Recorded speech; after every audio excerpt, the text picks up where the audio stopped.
Yare Sunusi lafiya? Lafiya lau. Da gidan yana nan. Bayan. Nisa yi? Masha Allah. Na yi farin ciki. Ban gane ba. Me ko ba ki gane ba?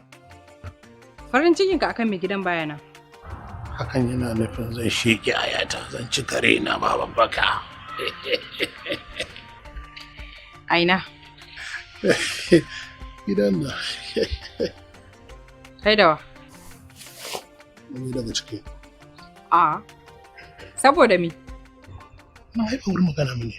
Mu koma daga ciki mana. To ai da nan da ciki duk ɗaya ne. Kawai ka gaya min abin da za ka gaya min anan. Ya kamata ki fahimci wani abu. Me zan fahimta?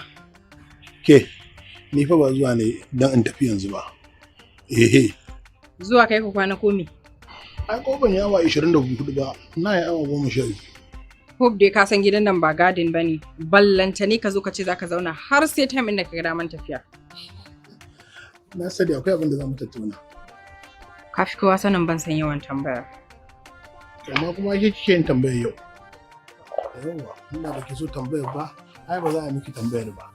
Ehe. Mu je. Bintalo, bintalo, bintalo, ke bintalo, bintalo, bintalo. Gaba ɗaya sai ki shanya ni. To ai ba zama ya kamata kai ba. Naga kana kwaɓa riga, kana kwaɓa hula.